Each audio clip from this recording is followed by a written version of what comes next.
Parliament వర్షాకాల సమావేశాలు వాడివేడిగా సాగే అవకాశాలున్నాయి.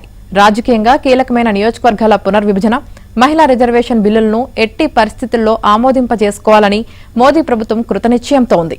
మరోవైపు నీటి ప్రశ్నాపత్రం లీకేజ్, అయోధ్య రామాలయం విరాళాల చోరీ, పెట్రోల్ డీజిల్ ధరల పెరుగుదల, ద్రవ్యోల్బణం తదితర అంశాలపై సర్కార్ను ఇరుకున పెట్టేందుకు ప్రతిపక్ష ఇండీ కూటమి సిద్దమైంది.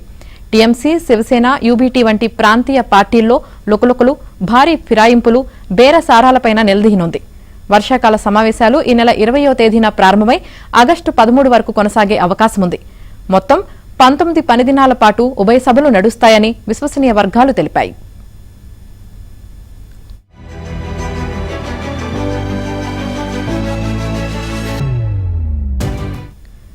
ఇక 20 మంది టీఎంసీ ఎంపీల వేరుకుంపటి, 6గురు శివసేన, యూబీటీ ఎంపీలు మహారాష్ట్ర ఉప ముఖ్యమంత్రి ఏక్నాథ్ షిండే నేతృత్వంలోని శివసేనలో విలీనం కావడం వంటి వివాదాలు ప్రస్తుతం లోక్సభ స్పీకర్ ఓం బిర్లా ముందు విచారణలో ఉన్నాయి.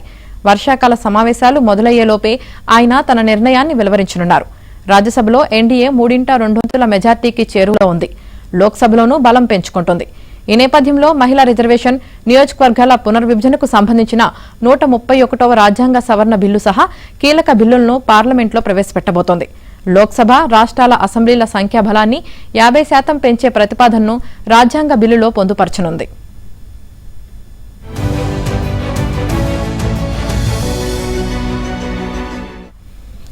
అలాగే ప్రధానమంత్రి, సీఎంలు, మంత్రులు అరెస్టై 30 రోజులకు పైగా జైల్లో ఉంటే పదవుల నుంచి వైదొలగాలన్న 130వ రాజ్యాంగ సవరణ బిల్లును తీసుకువచ్చే వీలుంది.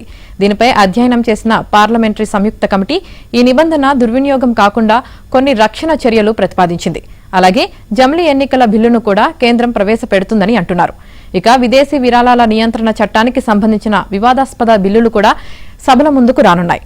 వికసిత్ భారత్ శిక్షా అధిష్టాన్, యాంటీ డోపింగ్ సంస్కరణలు, సుప్రీంకోర్టు జడ్జిల సంఖ్య పెంపు, కార్పొరేట్ చట్ట సంస్కరణలు, సెక్యూరిటీస్ మార్కెట్ కోడ్ బిల్లులను సైతం కేంద్రం సభల్లో ప్రవేశపెట్టనుంది.